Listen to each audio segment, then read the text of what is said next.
Johnny gagged and I almost dropped my hot fudge sundae. Cherry, we both said at the same time. The Soch? Yeah, Dally said. She came over to the vacant lot the night Two-Bit was jumped. Shepard and some of his outfit and us were hanging around there when she drives up in her little old Stingray. That took us a lot of nerve. Some of us was for jumping her then and there, her being the dead kid's girl and all, but Two-Bit stopped us. Man, next time I want a bride, I'll pick up my own kind. Yeah, Johnny said slowly. And I wondered if, like me, if he was remembering another voice also, tough and just deepening into manhood, saying, next time you want a bride, pick up your own kind. It gave me the creeps. Dally was going on. She said she felt that the whole mess was her fault, which it is, and that she'd keep up with what's coming off with the Soches in the rumble and would testify that the Soches were drunk and looking for a fight and that you fought back in self-defense. He gave a grim laugh. That little gal sure does hate me. I offered to take her over to the Dingo for a Coke, and she said no thank you and told me where I could go in very polite terms. She was afraid of loving you, I thought. So Cherry Vallis, the cheerleader, Bob's girl, the Soch, was trying to help us. Dally surveyed the scene without interest. I ain't never been in the country before, have you two? Johnny shook his head, but I said, Dad used to take us all hunting. I've been in the country before. How'd you know about the church? I got a cousin that lives around here somewheres. Tipped me off that it'd make a tough hideout in case of something. Hey, Ponyboy, I heard you was the best shot in the family. Yeah, I said. Barry always got the most ducks, though. Him and Dad. Soda and I goofed around too much. Scared most of our game away. I couldn't tell Dally that I hated shooting things. He'd think I was soft. That was a good idea. I mean, cutting your hair and bleaching it. They printed your descriptions in the paper, but you sure wouldn't fit them now. Johnny had been quietly finishing his 5th barbecue sandwich, but now he announced, we're going back and turn ourselves in. It was Dally's turn to gag. Then he swore a while. Then he turned to Johnny and demanded, what? I said, we're going back and turn ourselves in, Johnny repeated in a quiet voice. I was surprised but not shocked. I had thought about turning ourselves in a lot of times, but apparently the whole idea was a jolt to Dallas. I got a good chance of being let off easy, Johnny said desperately, and I didn't know if it was Dally he was trying to convince or himself. I ain't got no record with the fuzz, and it was self-defense. Ponyboy and Cherry can testify to that. And I don't aim to stay in that church all my life. That was quite a speech for Johnny. His big black eyes grew bigger than ever at the thought of going to the police station. For Johnny had a deathly fear of cops, but he went on. We won't tell that you helped us, Dally, and we'll give you back the gun and what's left of the money. And so we hitchhiked back so you won't get into any trouble, okay? Dally was chewing the corner of his ID card, which gave his age of 21 so he could buy liquor. You sure you want to go back? Us Grecians get it worse than anyone else. Johnny nodded. I'm sure. It ain't fair for Ponyboy to have to stay up in that church with Dairy and Soda worrying about him all the time. I don't guess, he swallowed and tried not to look eager. I don't guess my parents are worrying about me or anything. The boys are worried, Dally said in a matter-of-fact voice. Two-Bit was going to Texas to hunt for you. My parents, Johnny repeated doggedly. Did they ask about me? No, snapped Dally. They didn't. Blast it, Johnny. What do they matter? Shoot, my old man didn't give a hang whether I was in jail or dead in a car wreck or drunk in the gutter. That don't bother me none. Johnny didn't say anything, but he stared at the dashboard with such hurt bewilderment that I could have bawled.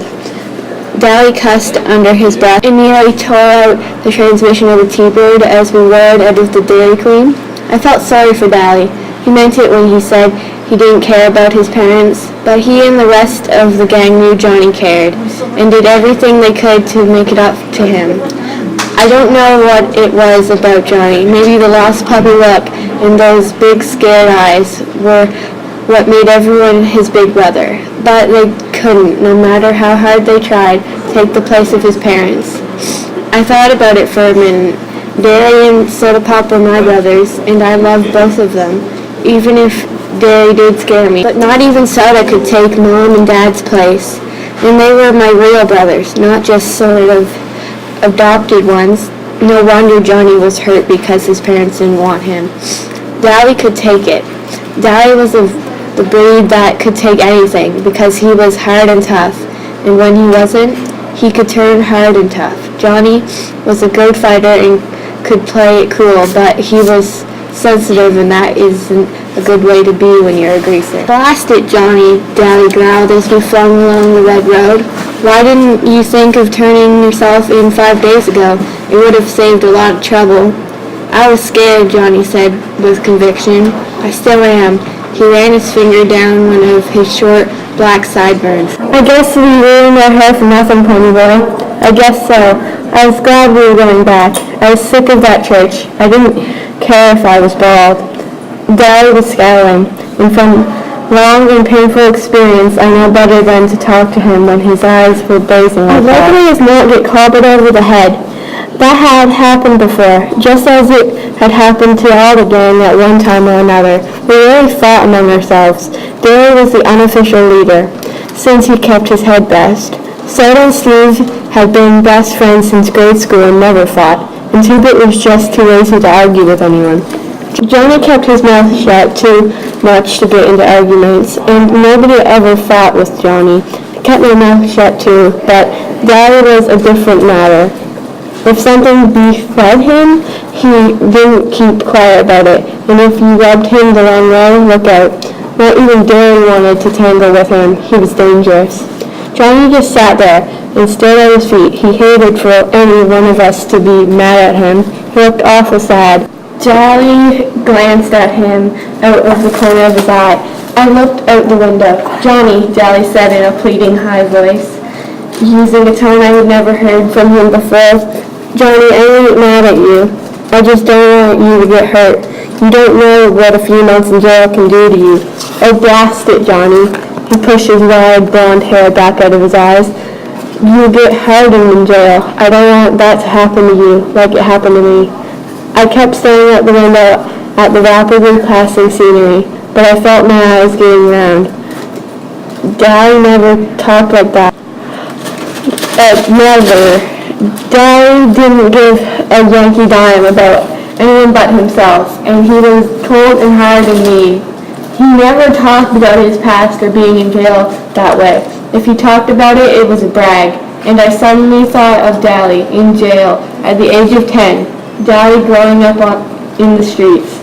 Would you rather have me living in hideouts for the rest of my life, always on the run? Johnny asked seriously. If Dally had said yes, Johnny would have gone back to the church without hesitation. He figured Dally knew more than he did, and Dally's word was law. But he never heard Dally's answer, for we had reached the top of Dray Mountain, and Dally suddenly slammed on the brakes and started. Oh, glory, he whispered, the church was on fire. Let's go see what the deal is, I said, hopping out. What for? Dally said, irritated. Get back in here before I beat your head in. I knew Dally would have to park the car and catch me before he could carry out his threat, and Johnny was already out following me. So I figured I was safe. We could hear him cussing us out, but he wasn't mad enough to come after us. There was a crowd at the front of the church, mostly little kids. I wondered how they'd gotten there so quickly. I tapped the nearest grown-up. What's going on? Well, we don't know for sure, the man said with a good-natured grin. We were having a school picnic up here, and the first thing we knew, the place was burning up. Thank goodness this is the wet season, and the old thing is worthless anyway. Then to the kids, he shouted, stand back, children, the firemen will be coming soon. I bet we started it, I said to Johnny. We must have dropped a lighted cigarette or something. About that time, Larry came running up. Jerry, some of the kids are missing. They're probably around here somewhere. You can't tell with all this excitement where they might be. No, she shook her head. They've been missing for at least half an hour. I thought they were climbing the hill. Then the yell froze. Faintly, just faintly, you could hear someone yelling, and it sounded like it was coming from inside the church. The women went white. I told them not to play in the church. I told them. She looked like she was going to start screaming, so Jerry shook her. I'll get them, don't worry. I started at a dead run for the church, and the man caught my arm. I'll get them. You kids stay out. I broke loose and ran on. All I could think was, we started it, we started it, we started it. I wasn't about to go through the flaming door, so I slammed a big rock through the window and pulled myself in. It was a wonder I didn't cut myself to death, now that I think about it. Hey, Ponyboy, I looked around, startled. I hadn't realized Johnny had been right behind me all the way. I took a deep breath and started coughing. The smoke filled my eyes and they started watering. Is that guy coming? Johnny shook his head. The window stopped him. Too scared? Nah, Johnny gave a big grin. Too fat. I couldn't laugh because I was scared I'd drown in smoke. The whir and crackling was getting louder and Johnny shouted the next question. Where are the kids? In the back, I guess, I hollered, and we started stumbling through the church. I should be scared, I thought, with an odd detached feeling, but I'm not. The cinders and embers began falling on us, stinging and smarting like ants. Suddenly, in the red glow and the haze, I remembered wondering what it was like in a burning ember, and I thought, now I know it's a red hell. Why aren't I scared? We pushed open the door to the back room and found 4 or 5 little kids, about 8-year-old or younger, hiding in the corner. One was screaming his head off, and Johnny yelled, "Shut up, we're going to get you out." The kid looked surprised and quit hollering. I blinked myself. Johnny wasn't behaving at all like his old self. He looked over his shoulder and saw that the door was blocked by flames, then pushed open the window and tossed out the nearest kid. I caught one quick look at his face. It was red and marked from falling embers and sweat streaking, but he grinned at me. He wasn't scared either. That was the only time I can think of when I saw him without that defeated, suspicious look in his eyes. He looked like he was having the time of his life. I picked up a kid and he promptly bit me, but I leaned out the window and dropped him as gently as I could. Being in a hurry like that. A crowd was there by that time. Daddy was standing there, and when he saw me, he screamed, "For Pete's sake, get out of there. That roof's going to cave in any minute. Forget those blasted kids."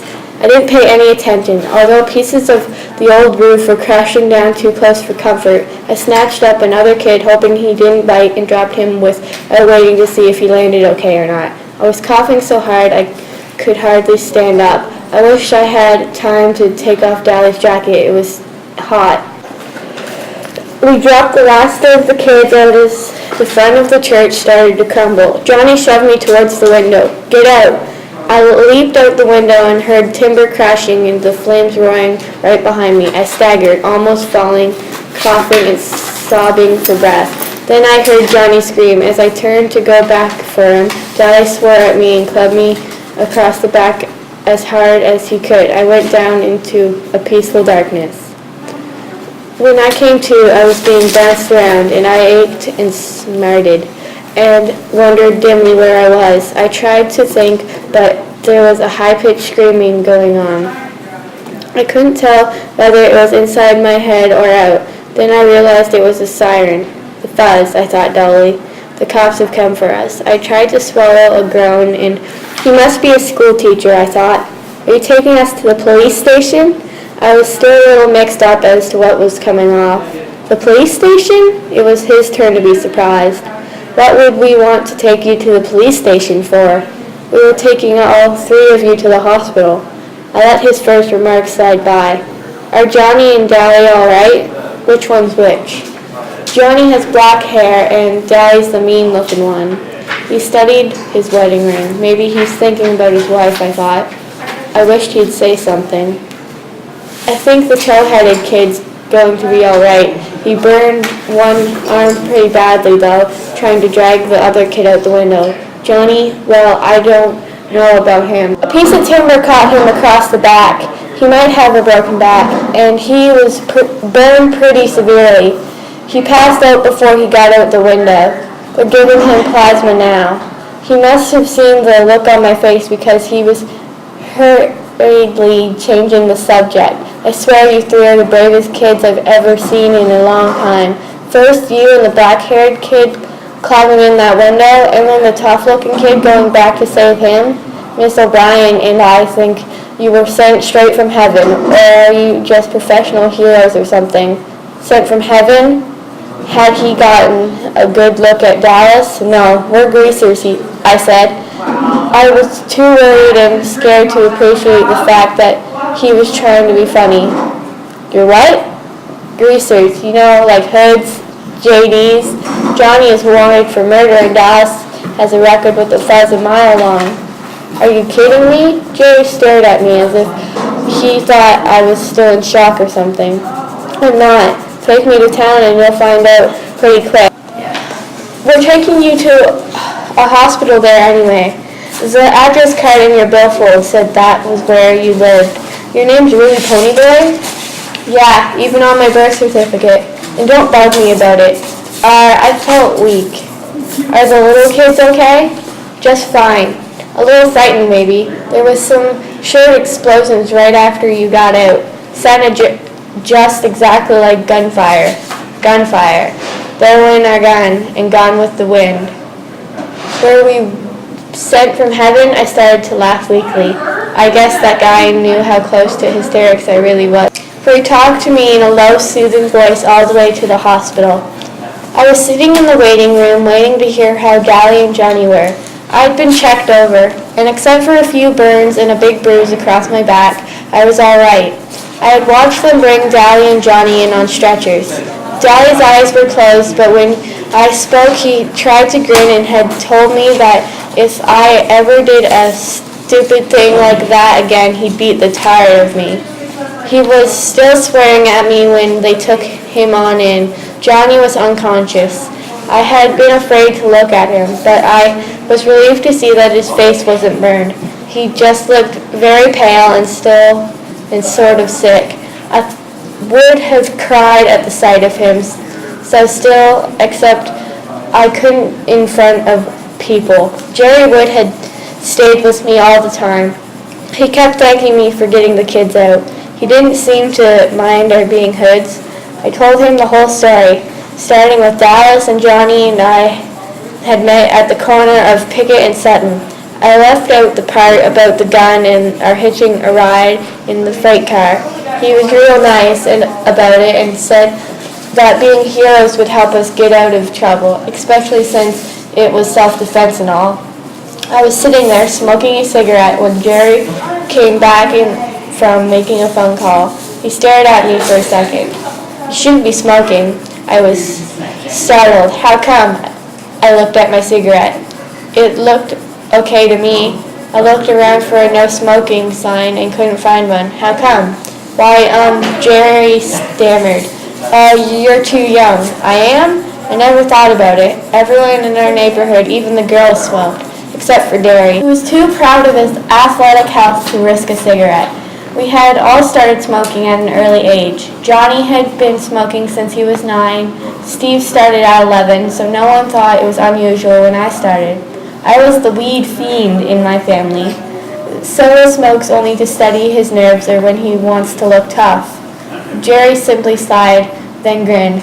There are some people here to see you, claim to be your brothers or something. I leaped up and ran for the door, but it was already open, and Soda had me in a bear hug and was swinging me around. I was so glad to see him, and I could have bawled. Finally, he set me down and looked at me. He pushed my hair back. Oh, Ponyboy, your hair, your tough, tough hair. Then I saw Derry. He leaned in the doorway wearing his olive jeans and black t-shirt. He was still tall, broad-shouldered Derry, but his fists were jammed in his pockets and his eyes were pleading. I simply looked at him. He swallowed and said in a husky voice, Ponyboy, I let go of Soda and stood there for a minute. Derry didn't look at me. He had driven me away that night. He had hit me. Derry hollered at me all the time. He didn't give a hang about me. Suddenly I realized, horrified, that Derry was crying. He didn't make a sound, but tears were running down his face. I hadn't seen him cry in years. Not even when Mom and Dad had been killed. I remembered their funeral. I had sobbed in spite of myself. Soda had broken down and bawled like a baby, but Derry had only stood there, his fists in his pockets, and that look on his face, that same helpless, pleading look that he was wearing now. In that second, what Soda and Dally and Two-Bit had been trying to tell me came through. Derry did care about me, maybe as much as he cared about Soda, and because he cared, he was trying too hard to make something out of me. When he yelled, "Ponyboy, where have you been all this time?" he meant, "Ponyboy, you scared me to death. Please be careful, because I couldn't stand if anything happened to you." Derry looked down and turned away silently. Suddenly, I broke out of my daze. "Derry," I screamed, and the next thing I knew, I had him around the waist and was squeezing the daylights out of him. "Derry," I said, "I'm sorry." He was stroking my hair, and I could hear the sobs racking him as he fought to keep back the tears. "Oh, Pony, I thought we'd lost you like we did Mom and Dad." That was his silent fear, then, of losing another person he loved. I remembered how close he and Dad had been, and I wondered how I could ever have thought him hard and unfeeling. I listened to his heart pounding through his t-shirt and knew everything was going to be okay now. I had taken the long way round, but I was finally home to stay.